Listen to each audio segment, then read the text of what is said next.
G'day fam, I'm Jen Teeser. And I'm Kyla Musselman, and together we are the ladies of T+T Podcast. Now produced by T+T Productions. Oh yeah, we upgraded. This podcast is for every theater lover out there. We've got the juicy details and behind the scenes magic that goes into theater creation. It's fascinating. This season, we are bringing you something extra special. We're collaborating with the Canadian Guild of Stage Directors and Choreographers to bring you a series of 8 episodes centered around assistant and associate directors and choreographers from some of the industry's best. As always, our vibe is all-inclusive, educational, and inspirational. So if that vibe's with you, then buckle up, legends, and away we go.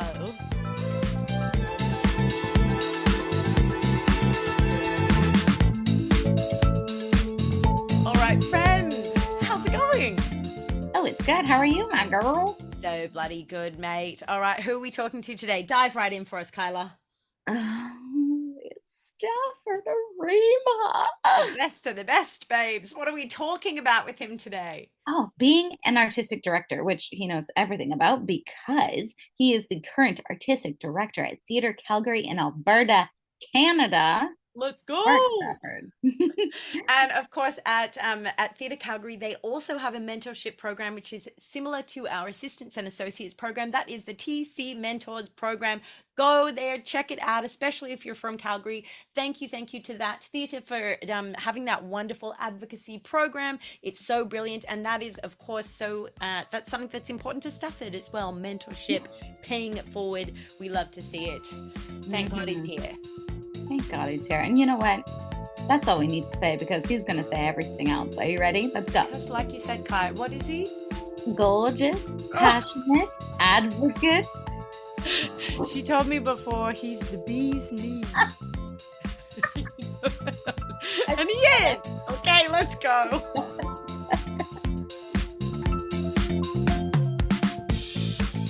All right, today is a big and wonderful day because we are here with the incredible Stafford Arima.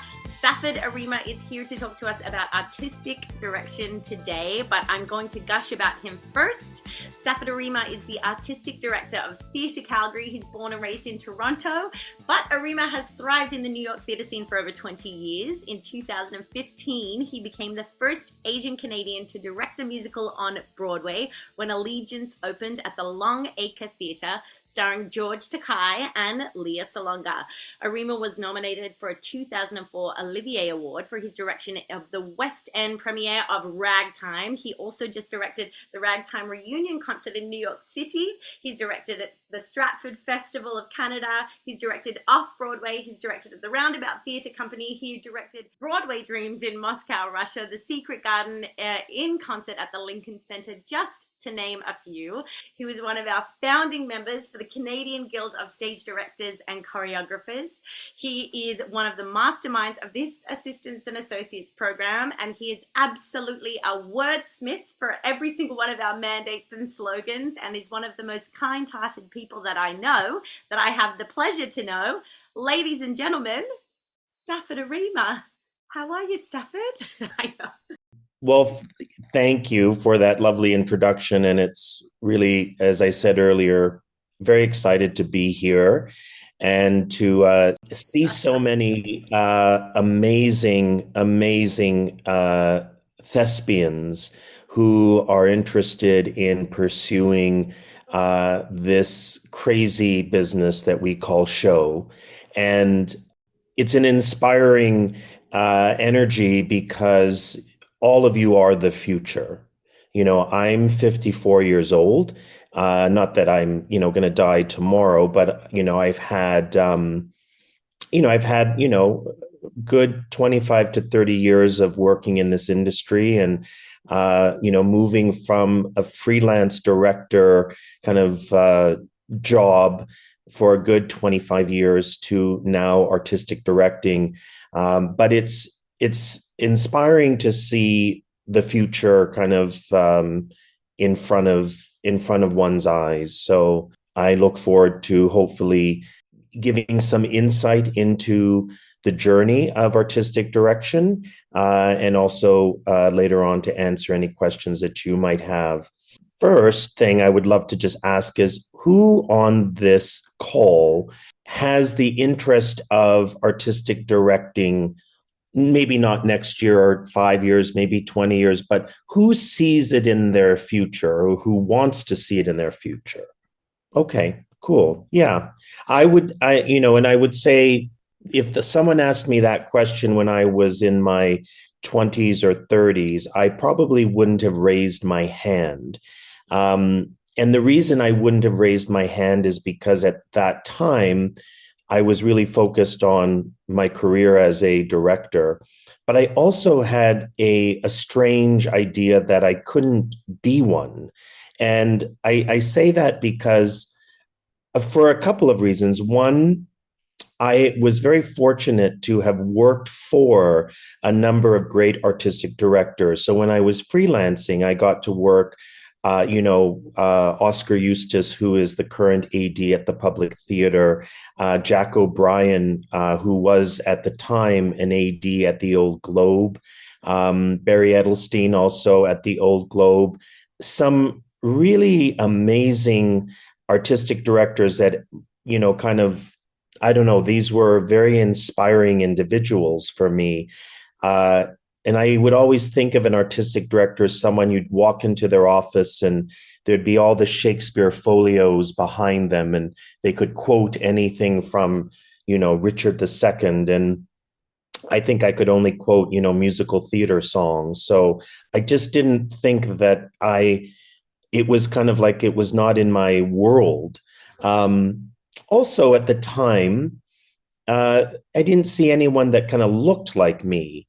And so I will say that wasn't the main reason, but, it was kind of like, well, it might not just be kind of in my world.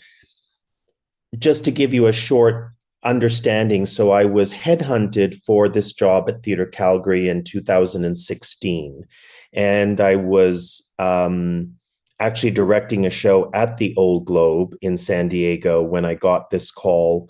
And they asked me if I would be interested actually what they did was they called and said, do you happen to know anyone who is Canadian, but who has worked extensively in the United States? And I said, well, I mean, I know like Des McAnoff, but I don't think he's done his AD thing. And, but I'll think about it. And if I can think of anyone else, I'll let you know. And then they said, oh, would you be interested in this? And I said, no. I said, but thank you. And I hung up the phone. And then I thought about it for a second. And I thought, okay, I always preach that one should not, that if a door is open, one should at least peek inside that door. So I called them back and I said, actually, I didn't mean no as in N-O. I meant I don't know as in K-N-O-W.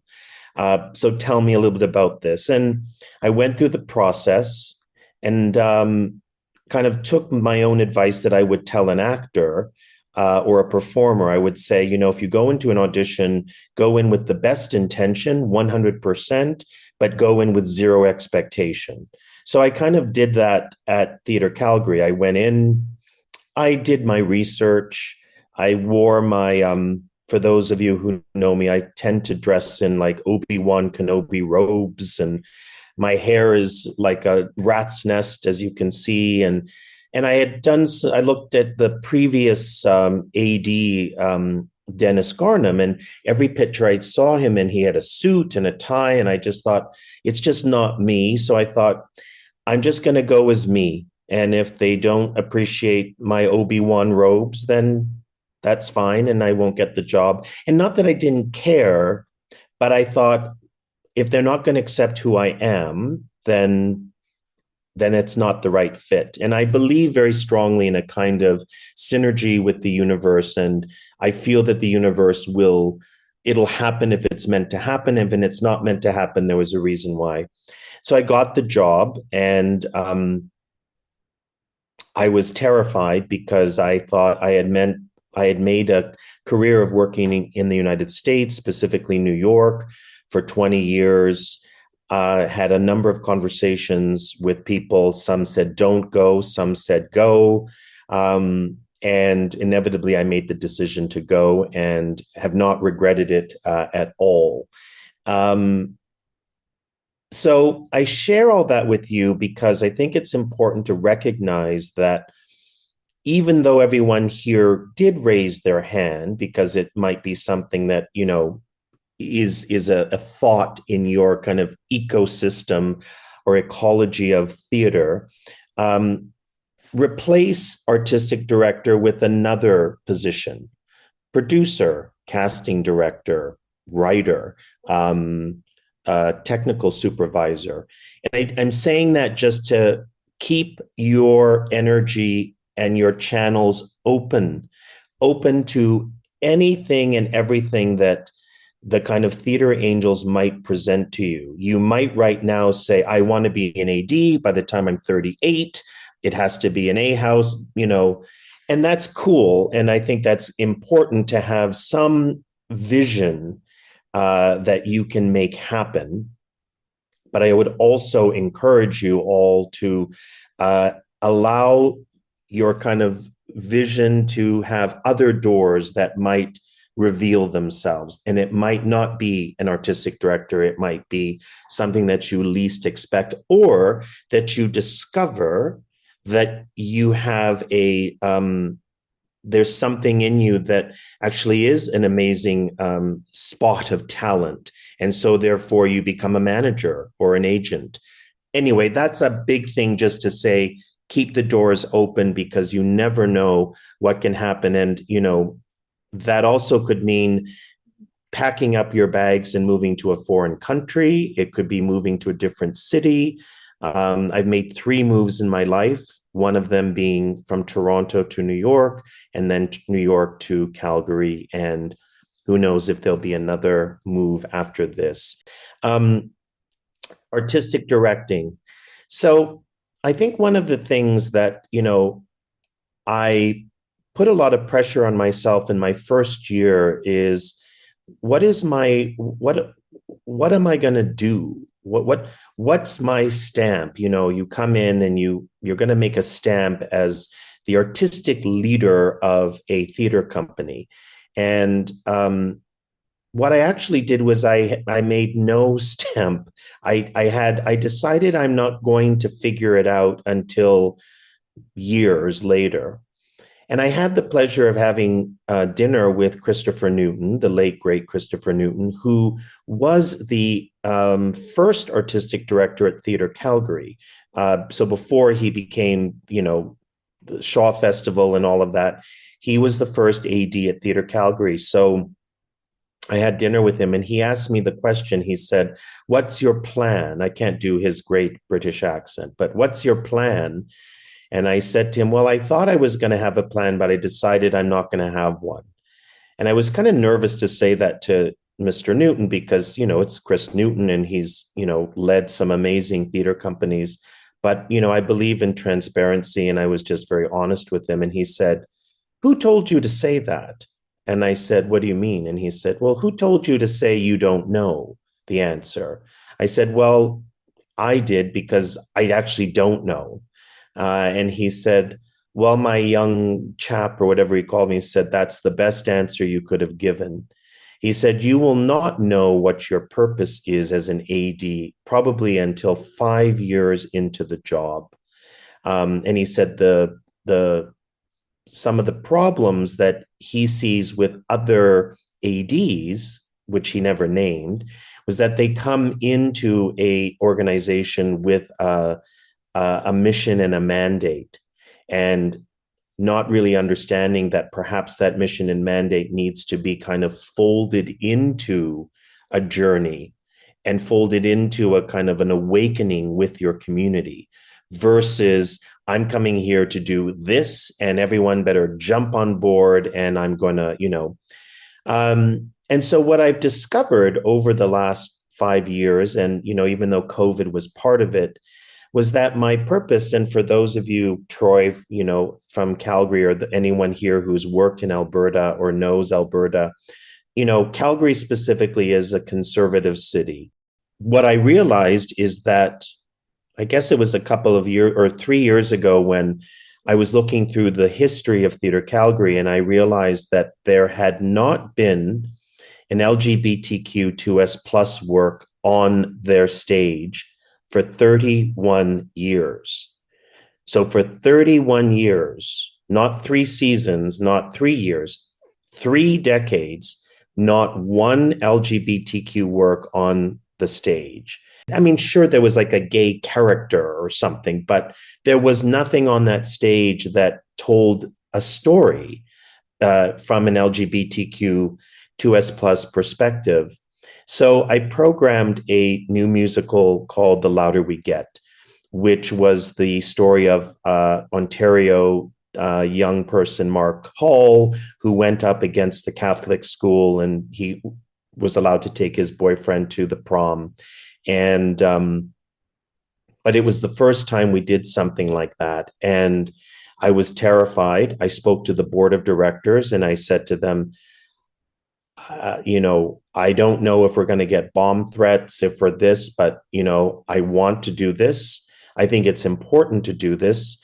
And we did it. It was a huge hit. We had 3 or 4 kind of Facebook postings about Bible references, but that was it.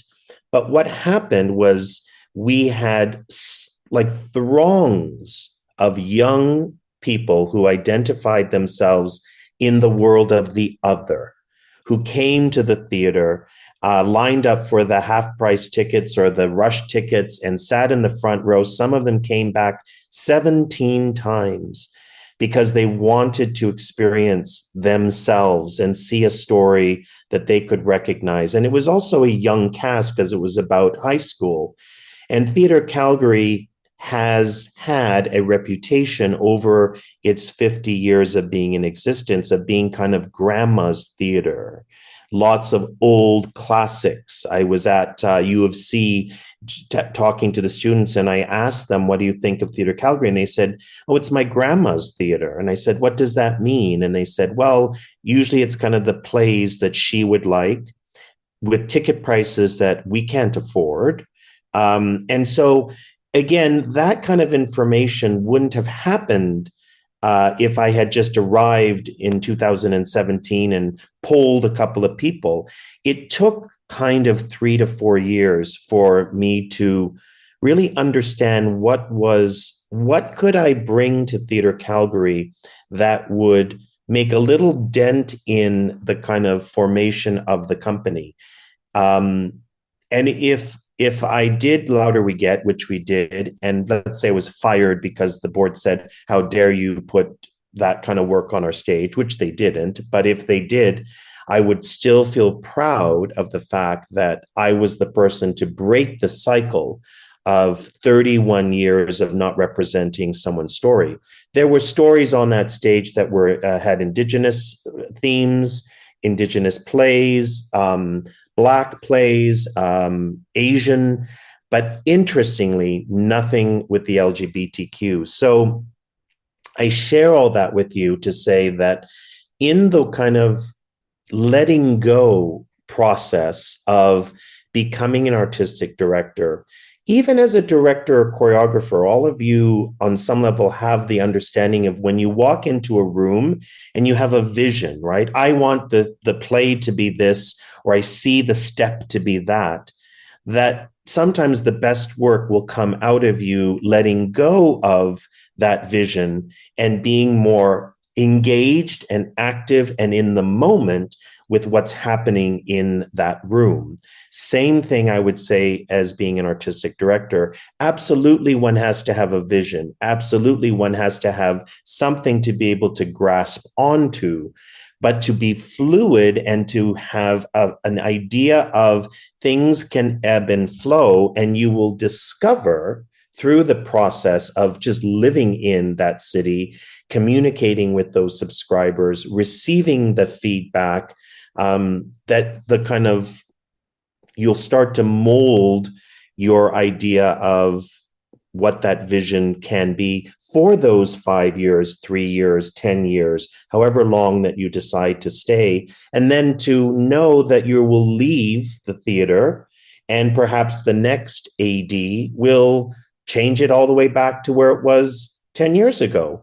But that's okay, because that journey of that 5 to 10 or 7 or however many years you're there will be yours. And your contributions to whatever that is will make an impact in that one kid's life who came to the theater and saw a show that represented them. And if you can make a difference in one person's life, then you've done your job. You really have done your job. Yes, we want to change the masses and we want to make differences for everyone, but sometimes that's not possible. People don't like change for the most part. And when anything changes, i.e. programming, they go somewhere else. Then, of course, COVID hit, and then we lost more. And now we're starting to rebuild back people. But I will say, in the last shows that we've done, we did a play by Kevin Loring, Little Red Warrior and His Lawyer, followed that by Hiro Kanagawa's Forgiveness. And then we ended with Calgary's choice, Escape to Margaritaville. I was nervous about Kevin's play, Indigenous play. I thought, oh my gosh, are we going to get more letters? Well, the people who have stayed around loved it. Some of them said it was the best thing they've seen at Theatre Calgary ever.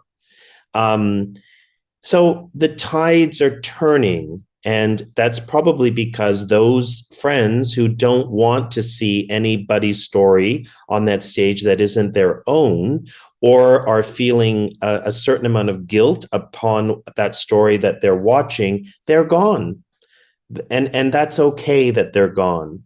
On the other part of this is we do have a responsibility to pay our employees. So how do you balance that? Well, you balance it by doing work such as an Honor Beat or a Res Sisters or a Alice in Wonderland, if we did the one that, Soul Pepper did, in balance with a Escape to Margaritaville or a, Importance of Being Earnest or Shakespeare or something. But you still get people who are like, someone said the other day, oh, can we all just have an Escape to Margaritaville season? So all they want to experience is that kind of fun escapism theater. Then I had someone who I was shocked who said, I hated Escape to Margaritaville. I said, why? And she said, I just put more of those forgiveness, hearty stories, something that I can feel. And I said, but you got the best of both worlds. And some subscribers only want one kind of theater. I believe in the buffet style. Like when you go to those buffets and there's they have like tandoori chicken here and then a gyoza there and a pasta and then a pizza. And you fill up your plate and you get a little variety of everything. And the safest bet is to curate something for everybody, but not to lose the vision behind that curation, which did kind of move into the next thing, which is you're never going to be liked. So if you need to be liked, which we all do, let's just be honest, we all want to be liked and appreciated. I wouldn't move into this job, because even though you might say, well, the artists will love you, no, especially if you don't hire them.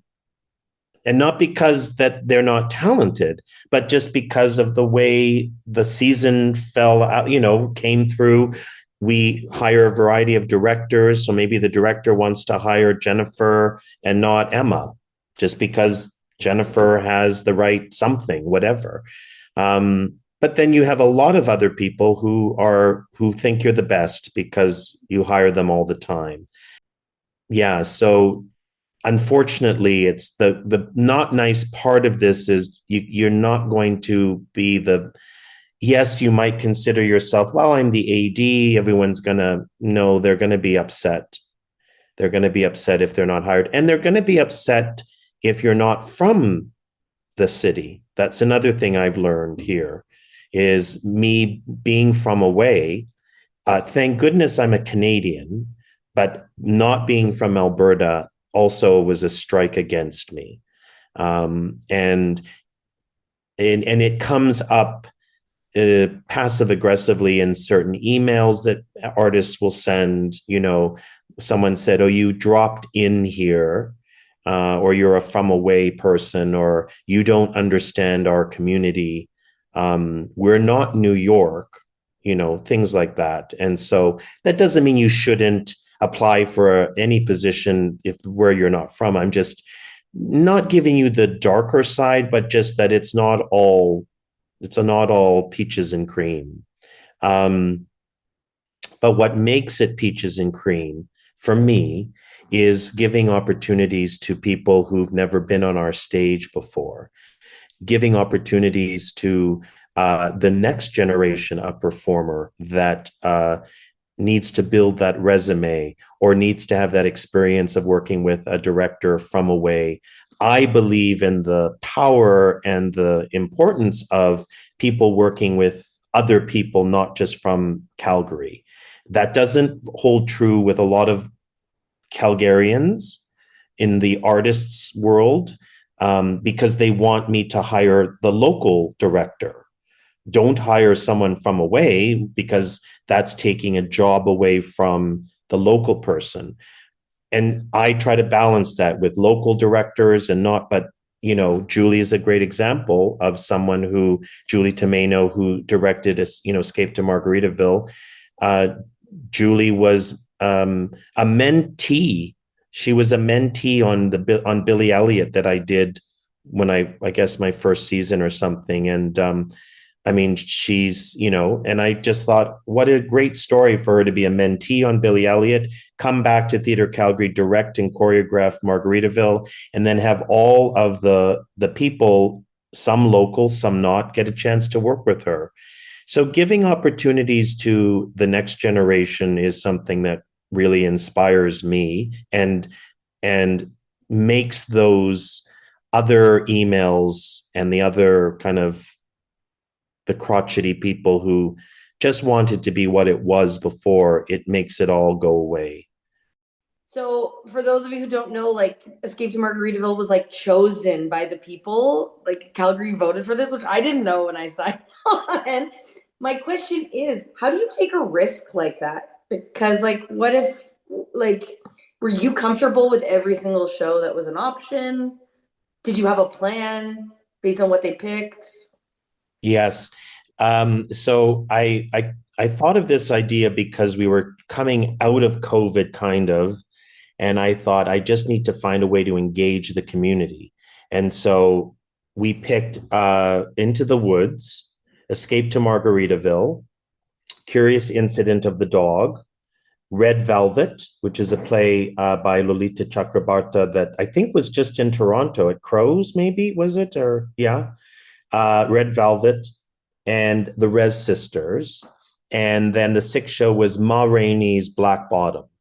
So I felt that any of those shows that I picked, I would be excited to see on Theatre Calgary stage for different reasons.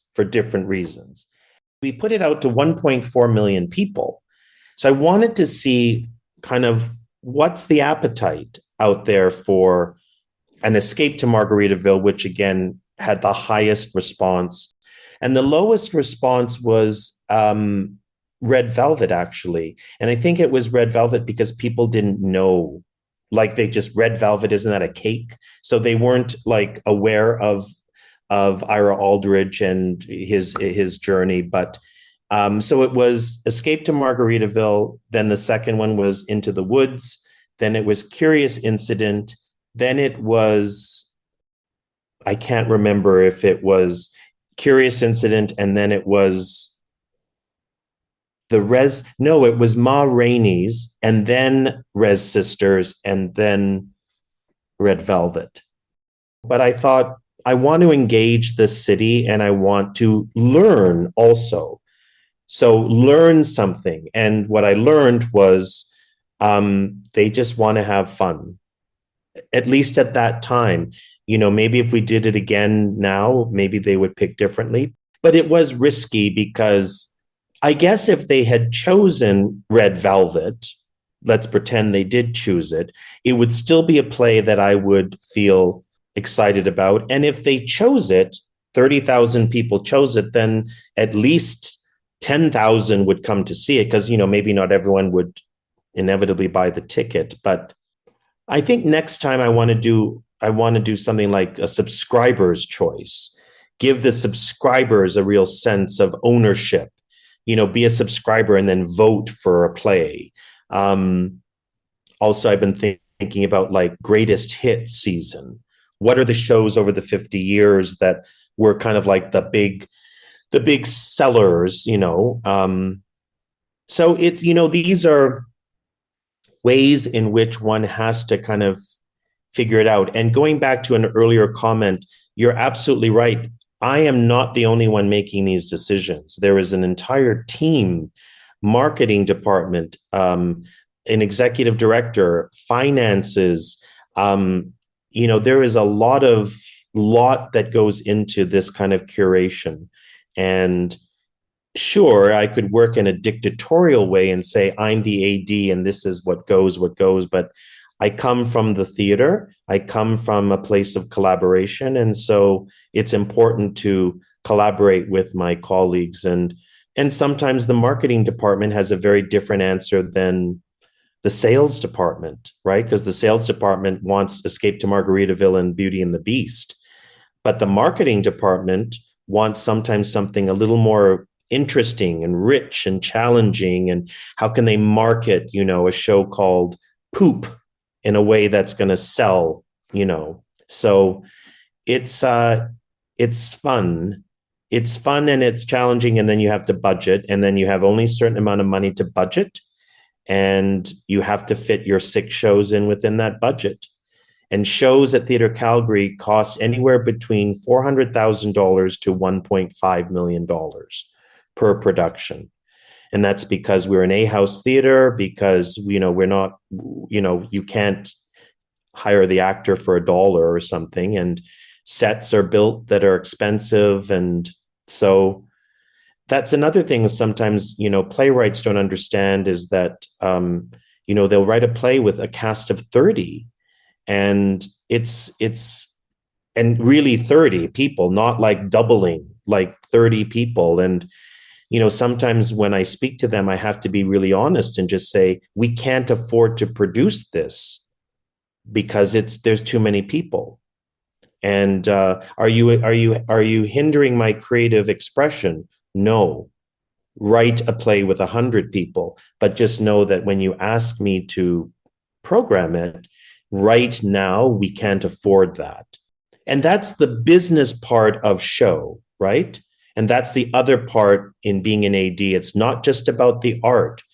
And, Stephen Sondheim said something to me once that I'll never forget. And he said that the best art always comes from compromise.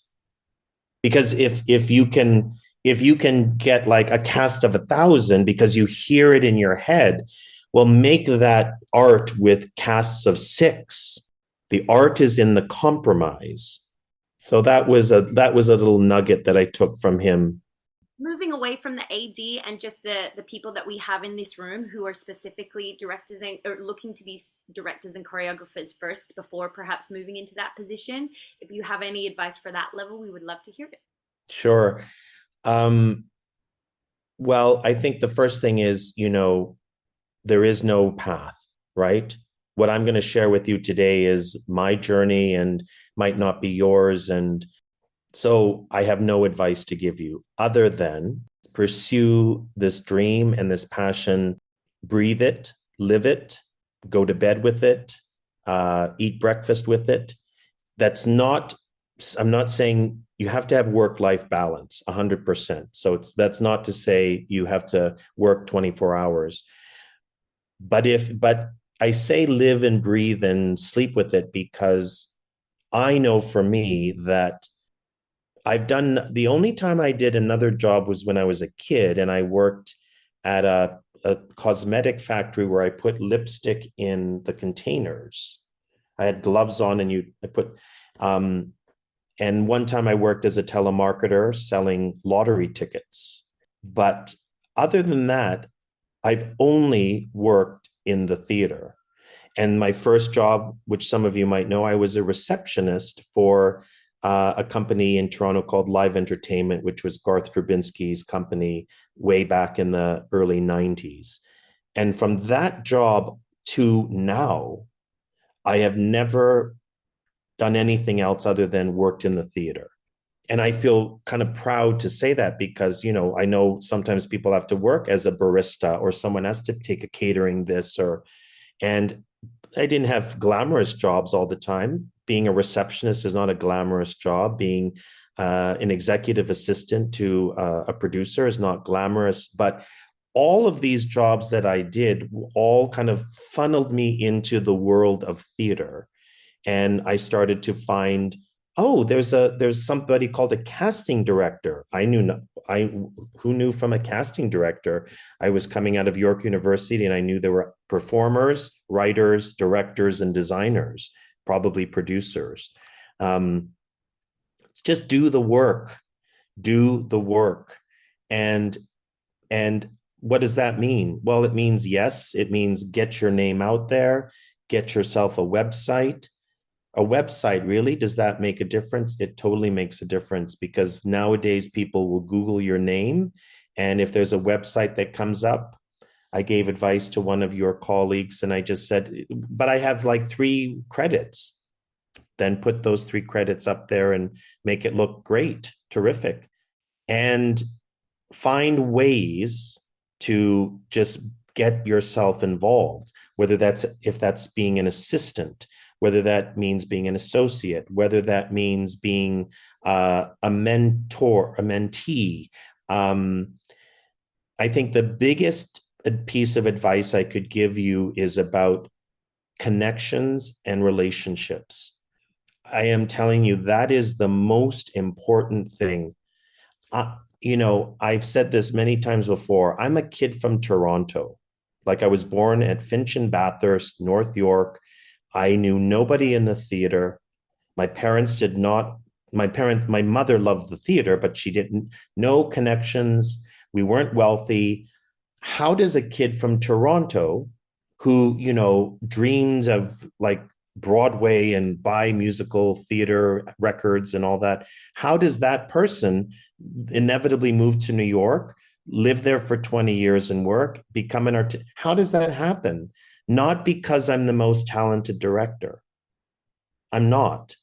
There are amazing directors out there who have just visions that just blow my mind. I'm more than serviceable, but I'm not the best director. How did it happen? Well, I just focused on a dream, and the dream was just to be a part of the theater. And I kept my relationships open, respectful, even when I was an assistant and I was assisting someone, I was working on a show called Seussical, which was a musical. And we were in Boston doing the out-of-town tryout before we came to New York. And basically the entire creative team was fired in Boston. It was quite a carnage of just everyone, like bodies were falling. And the only 2 people that were left were me and the lighting designer, and her name was Natasha Katz. She's a lighting designer, Broadway designer. And her and I didn't become friends. We didn't hang out, but there was always a mutual respect of generosity. Hello, Natasha, or whatever. 5 years later, when I was directing this off-Broadway musical called Altar Boys, I thought to myself, wouldn't it be amazing if Natasha Katz, she just designed Aida on Broadway and just won a Tony Award for that. Wouldn't it be great if Natasha would design Altar Boys for me? Anyway, I emailed her. I said, do you want to read the script? And she said, no, if you're directing it and it's your debut, I want to do this for you. So Natasha Katz comes on, designs Altar Boyz for me, and then all, because Natasha's on board, all of these other designers, right, come on board. And that's because of a relationship that began as an assistant.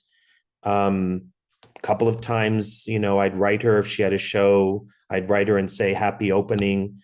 Just kept myself involved. I was the associate director of a Broadway musical called A Class Act that starred Lonnie Price. Lonnie Price, I don't know how many years later, 15 years later, came to Theatre Calgary to direct The Louder We Get.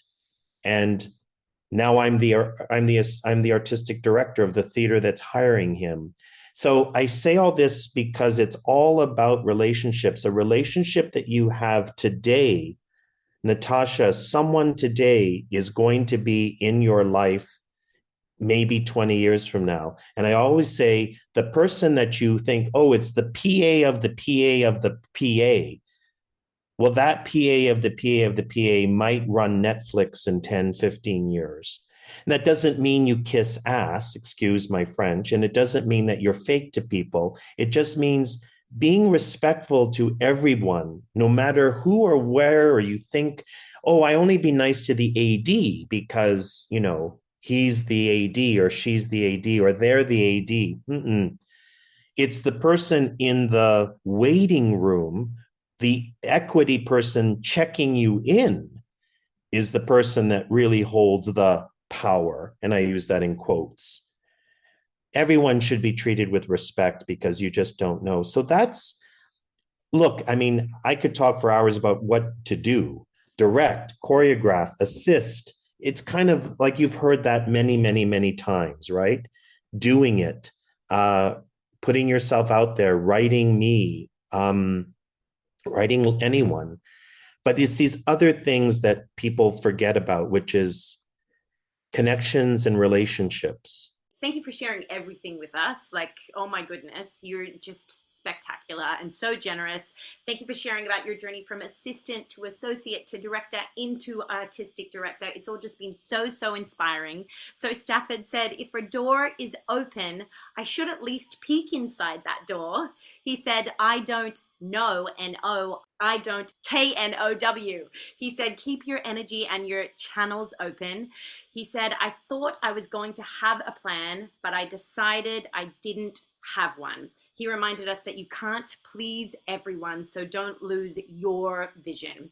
He said, the best art always comes from compromise, which was a quote from Stephen Sondheim. Stafford said, do the work, put yourself out there, but do it with respect and kindness.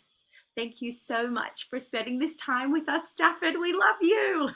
Oh, well, thank you very much for inviting me. And no, it's inspiring, to be in a space with like-minded friends, right? Like-minded people who see the value in this art form that we call theater, and who will be running the studios, writing the plays, directing them, artistic directing the companies. Or sometimes it might be, I don't know, Troy might decide I'm going to become a therapist, a physical therapist, and be one of the greatest audience members. Who knows what will happen, but you're all inspiring, and I hope that you know that it can happen. It really can. And I know it sounds silly, and I'll keep saying it. I am a nobody. And I mean that in the sense of, again, like, if I told you my grandfather was George Takei, you'd be like, I get it, nepotism, you found a way, or you're a millionaire, your parents own Mandarin restaurant or whatever. That's why you got, the answer is no, none of that.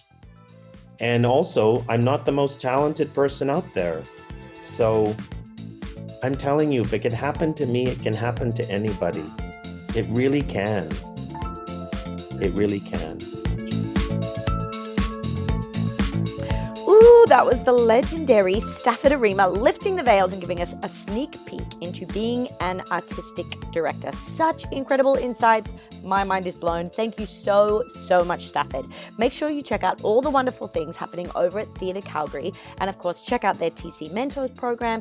And if you want to keep up with any of our mentorship programs coming down the pipeline, give us a follow on Insta over at official CGDC. In today's episode, you also heard the voice of the legendary Michelle Schuster. G'day, Michelle. She was one of our AAP participants in the room. So thank you so much for your incredible insights and questions, Michelle. You rock. We love you. And you know where to find us, legends. We're on Insta at Tits and Teeth Podcast, and our website is titsandteethpodcast.com.